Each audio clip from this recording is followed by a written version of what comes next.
அதாவது நீங்களும் சுந்தர் சி அண்ணனும் கிட்டத்தட்ட எவ்வளவு படங்கள் எவ்வளவு வருஷம் பந்தம் இது. ஏன்னா சொல்லுவாங்கல்ல, அதாவது வெங்கட் பிரபு எப்படி பிரேம்ஜி இல்லாம படம் எடுக்க மாட்டாரோ அந்த மாதிரி சுந்தர் சி அண்ணன் நீங்க இல்லாம படம் எடுக்க மாட்டாரு. அதனாலதான் இந்த கேள்வி ஸ்பெஷலா உங்கள்கிட்ட. 35 years. வாவ் பா. அவர் படங்கள் வந்து 30 வருஷமா நடிச்சிட்டு இருக்கேன். வாவ். எனக்கு தெரிஞ்ச கேங்கர்ஸ் ஐ திங்க் 36வது படம்னு நினைக்கிறேன். Super. Big round of applause guys. 36 வருஷம். எப்ப 36 வயது நிலைன்னு படமே வந்துருச்சு. 36 வருஷமா வந்து ஒரு நட்பு வந்து நீங்க இன்னும் கெட்டிங் ஸ்ட்ராங்கர் அண்ட் ஸ்ட்ராங்கர் சொல்லிட்டே போகலாம். ஃபியூ வேர்ட்ஸ் அபவுட் கேங்கர்ஸ் நான் உங்க ரோல் பத்தி. இதில் ஒரு ஹெச்எம் கேரக்டர் பண்ணியிருக்கேன். மெயினாக வந்து பல வருஷம் கழிச்சு வடிவேலனோட நடிக்கும்போது நடிக்கிறவங்க ரொம்ப சந்தோஷப்பட்டேன். ஆனால் ஒரு பக்கம் ஒரு பயம் அதிகம். சுந்தர் சார்கிட்ட சொன்னேன், அதில் ஃபஸ்ட்டு சீன் வச்சிடாதீங்க, கண்டிப்பாக என்னால் ஒரு 10 டேக் 12 டேக் எடுப்பேன். ஏன்னா வின்னர் நடிக்கும்போது நான் எவ்வளோ டேக் வாங்கினேன்னு எனக்கு தான் தெரியும். ஏற்றி விட்டு இறக்கி விட்றா அந்த ஒரு ஷாட்டுக்கு மட்டும் கிட்டத்தட்ட 12 டேக் வாங்கினேன். மொட்டை வெயில் திருவாண்டத்தில். சுந்தர் சார் சொல்கிறாரப்பா இதுக்கு மேலே ஃபிலிமும் இல்லை, என்னால் பொறுமையும் இல்லை, இந்த ஒரு ஷாட் முடிச்சிருந்தாரு. பட் அதே வைப்பு தான் வந்து நான் கேங்கர்ஸ் நடிக்கும்போது ரொம்ப பயந்து நடந்தேன். ஒவ்வொரு ஷாட்டுக்கும் இத்தனை வருஷம் பழக்கமானாலும் அண்ணனோட நடிக்கிறதுல எனக்கு மிகப்பெரிய பெருமை. ஏன்னா அவர் வந்து எங்கள் ஐயா சொன்ன மாரி கடவுள் அருள் பெற்றவர். மற்றவங்களை சிரிக்க வைக்கிறது அவ்வளோ சாதாரண விஷயம் இல்லை. அதுவும் எங்கள் டயட்டரோட காம்பினேஷனில் இந்த படம் பெரிய வெற்றி அடையும். தியேட்டரில் பாருங்க. Thank you so much. சூப்பர்ண்ணா. Thank you so much. மைக் அப்படியே பாஸ் பண்ணுங்க. எப்படி இப்படி இளமையா இருக்கிறதுன்னு மட்டும் போகும்போது டிப்ஸ் மட்டும் கொடுத்துட்டு போயிருக்கேன். எனக்கும் ஆசைக்கும் அதேதான். அண்ணன் பேசுங்க அண்ணன். வணக்கம்ண்ணே. வணக்கம். அதாவது என்னன்னா ஃபர்ஸ்ட் எடுத்தோடனே அண்ணன் வந்து இந்த தம்பியான்னு கூப்பிடுற வார்த்தையிலேயே வந்து எல்லாருமே மெல்ட் ஆயிடுவோம். அந்த அளவுக்கு வந்து எல்லாரும் நல்லா இருக்கணும். நான் போன பாதையில நிறைய முட்கள் இருந்தது, அதெல்லாம் அகட்டிட்டு படிக்கட்டுகள் இருக்கிற இடம் மட்டும் சொல்றேன், நீங்க ஏறி வாங்க தம்பின்னு சொல்லக்கூடிய ஒரு நல்ல மனிதர். அண்ணா நீங்க சொல்லுங்கண்ணே கேங்கர்ஸ்ல உங்களுடைய ரோல் பற்றி.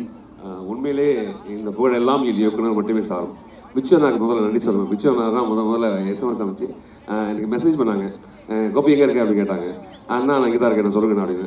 நீ ஒரு நாள் வாடா அப்படின்னு. சரி நான் அப்போ இந்த படத்தில் கமிட் ஆகிட்டேன், நீ நடிக்கிற அப்படின்னு. பயங்கர சந்தோஷம். இன்னொரு பக்கம் பெரிய பயம். சுந்தர் சி சாரை தூரத்தில் இருந்து பார்த்துருக்கேன் நான். எப்படி இருப்பார், பெருசாக கோவப்படுவாரா அப்படிலான்னு. நாங்கள் ஹோட்டலில் தங்கும்போது அண்ணா வந்து சார் வந்து பெரிய பேசியிருந்தார். முதல் டைம் கை கொடு சொல்ல கை அவ்வளோ சாஃப்டாக இருந்தது. 6 அடி 2 அங்குலம் ஹைட்டு, கை வந்து பயங்கர சாஃப்டாக இருந்தது. பயங்கர சார் அவர் அப்படி தான் இருப்பாரா இல்லை கை மட்டும் சாஃப்டாக இருந்தது. ஆனால் உண்மையிலேயே ஷார்ட்டுக்கு ஒரு சொல்ல அப்படி தான் இருப்பார்.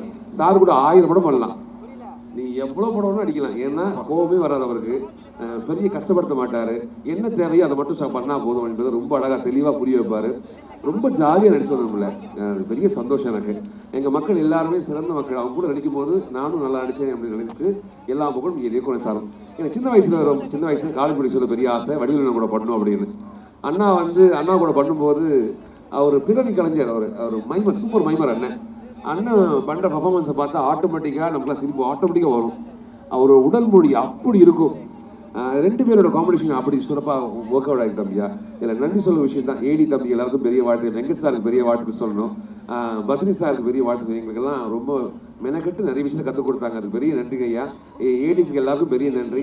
அந்த கோ ஆர்டிஸ்ட் எல்லாருக்கும் பெரிய வாழ்த்துக்கள். இந்த படம் கண்டிப்பாக சிறந்த படமாக இருக்கும், அதில் மாற்றுக்கருத்துகள். அருள் இன்னும் வரல, அருளோட அவரும் சூப்பராக பண்ணியிருக்காங்க. அண்ணாவும் அவர் சார்பாக அவருக்கும் அண்ணாக்கும் பெரிய வாழ்த்துக்கு சொல்லிடுறேன். வாழ்த்துக்கள். இந்த மறக்காமல் இந்த படத்தை தேட்டரில் போய் படம் பாருங்க, எல்லாருக்கும் ரொம்ப பிடிச்ச படமாக இருக்கும் கண்டிப்பாக. Thank you Munishkanth sir. சார் உங்களை பார்த்தாலே ஒரு மாதிரி நல்ல ஃபீலிங்கா இருக்கு சார். ஆமா சார், ஜாலியா இருக்கு பார்த்தாலே. எனக்கு பரபரப்பா இருக்கு. இல்ல அண்ணே உண்மையிலே வந்து உங்களை பார்க்கும்போது சில பேரை பார்க்கும்போது ஒரு பயங்கர ஒரு ஹாப்பியா இருக்கும். நல்ல வெள்ளந்தியான மனுஷன் பா இவர் அப்படின்னு வாங்கல்ல, அதுக்கு வந்து ஒரு முழு உதாரணமே நீங்க தானே. அந்த அளவு வெள்ளந்தியான மனிதர், நல்ல ஒரு நகைச்சுவை உணர்வுள்ள ஒரு கலைஞர், நல்ல ஒரு பெர்ஃபார்மர். ஆனா உங்களுக்கு கேங்கர்ஸ்ல அது மட்டும் இல்லாம இப்போ நீங்கள் ஒரு நடிகனாக இருந்திருக்கீங்க போது நான் சுந்தர் சி சாரோட படம் பண்ணணும், ஒரு காமெடி நடந்தால் அவங்களோட படம் பண்ணோம்னா நம்மளோட லைஃப் வந்து அப்பா ஓரளவு செட்டில்ப்பா அப்படின்ற ஒரு மைண்ட் இருக்கும். அந்த மாதிரி உங்களுக்கும் சுந்தர் சி சாருக்கும் இருக்கக்கூடிய பந்தம், நீங்கள் இந்த கேங்கர்ஸில் இணைஞ்சது ஃபர்ஸ்ட் டைம் சாரை மீட் பண்ணது சில வார்த்தைகள். நான் அந்த கலகலப்பு 2ல் சாரை மீட் பண்ணேன். நான் அப்பயே வந்து ஒரு ஆர்டிஸ்ட் ஒரு டைரக்டர் இல்லாமல் நல்லா விசாரிப்பார், எல்லா இதுவும் கேட்பார்.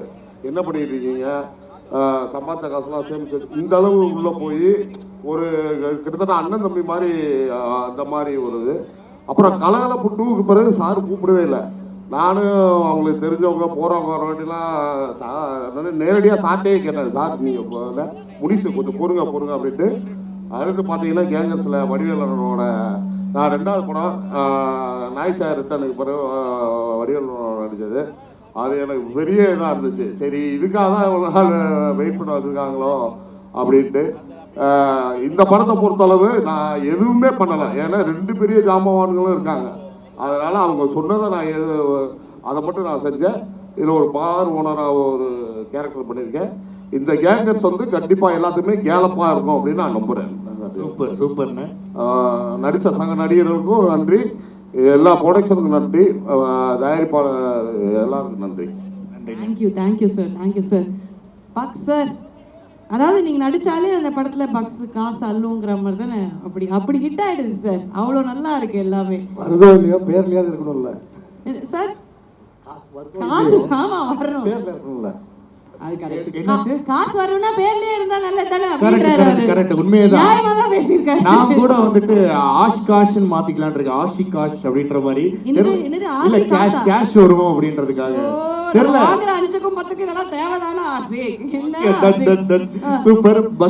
பக்ஸன்ன வந்துட்டு ஏற்கனவே சொன்ன மாதிரி, அதாவது இப்ப சில பேருக்கு தான் வந்துட்டு படங்கள் வந்து அடமொழி ஆகும். நிழல்கள் ரவி அந்த மாதிரிலாம் சொல்லுவாங்க, ஜெயம் ரவி அந்த மாதிரிலாம். இப்போ ரவி மோகனா மாறிட்டாரு. பட் இருந்தாலும் இந்த பக்ஸ் அப்படின்றது ஒரு மிகப்பெரிய ஒரு அடையாளமா மாறி இருக்கு. ஸோ ஆனால் நீங்க வந்து பொதுவாக ஒரு வில்லத்தனமான ஒரு கேரக்டர் பண்ணாலும் சரி, அது வந்து பார்த்தீங்கன்னா தேட்டரை விட்டு வெளில வந்து உங்களை அடிக்கணும் போலே இருக்கும். அதே சமயம் ஒரு யதார்த்தமான ஒரு கேரக்டர் பண்ணீங்கன்னா கட்டி பிடிக்கணும் போல இருக்கும், சரி இப்படி நடிக்கிறாங்க அந்த மனுஷன் அப்படின்ட்டு. ஸோ நீங்கள் எப்படி ஒரு சீனை வந்து பர்சீவ் பண்ணுவீங்க? அண்ட் சுந்தர் சி அண்ணனோட இப்போ அவங்களோட யூனிவர்ஸ்குள்ளே அவங்களோட ஃபேமிலிக்குள்ளே போகும்போது எப்படி நீங்கள் ரெடி ஆவீங்க? அண்ட் எப்படி ஓப்பன் பேப்பராக போயிடுவீங்களா? நீங்கள் கேட்ட முதல் கேள்விக்கு அது மோஸ்ட்லி ரைட்டிங்கில் இருக்கும். டைரக்டர்ஸே வந்து கைட் பண்ணுவாங்க. ஸோ அங்கேருந்து தான் இன்ஸ்பிரேஷன் வருது. சுந்தர் சி சார் படத்தில் இதுதான் ஃபஸ்ட் டைம் நான் பண்ணுறேன். It's a blessing. ஒரு ஒரு ஒரு ஜென்டில்மேன் டைரக்டர், எந்த இதுவுமே கிடையாது. எந்த ஒரு இவ்வளோ படம் பண்ணியிருக்கோம், இவ்வளோ பெரிய ஹிட்டு. சார் கூட நான் ஒரு 30-35 டேஸ் இருந்தேன். அந்த 35 டேஸில் அவர் ரொம்ப பெருமையாக சொன்னது ஒரே விஷயந்தான். என்னென்னா சார் பண்ண 30 படத்துலேயும் ஒரு 30 என்ன சொல்லுவீங்க, லைட் பர்சன், கிரெயின் பீப்புள், இந்த மாதிரி ஒரு 30 பேர் வேலை பார்க்குறாங்க எல்லா படத்துலையும். அந்த ஒரு விஷயத்தை தான் சார் வந்து ரொம்ப பெருமையாக சொன்னது. Hats off you sir, hats off you. Thank you. So இது பெரிய பிளெஸ்ஸிங். அதோட பெரிய போனஸ் என்னென்னா வடிவேலண்ணன் கூட. வடிவேலண்ணனை வந்து தேட்டரில் பார்த்து ரசித்து ஒரு சாதாரண ரசிகன். என்னைக்காவது அவர் கூட நின்று ஒரு ஃபோட்டோ எடுத்துடணும்னு ஆசைப்பட்டிருக்கேன். பட் அவர் கூட ஒரே ஃப்ரேமில் இருப்பேன்னு. ரொம்ப நன்றிண்ணே, ரொம்ப நன்றி. Thanks. Super. Thank you sir. Okay, and ரொம்ப ரொம்ப நன்றி. ஸோ எல்லாருமே வந்து எவ்வளோ பேர் இருந்தாலும் வந்து அந்த அழகான கேரக்டர்ஸ் பண்ணுறவங்க வந்து அந்த படத்துக்கு பில்லர்ஸ் மாதிரி அப்படிங்கும்போது 4 தூண்களும் பலமாக அமைஞ்சாச்சு நம்மளோட கேங்கர்ஸ்க்கு அப்படின்னு தான் வந்து சொல்லுவோம். தேங்க்யூ ஸோ மச், ரொம்ப நன்றி.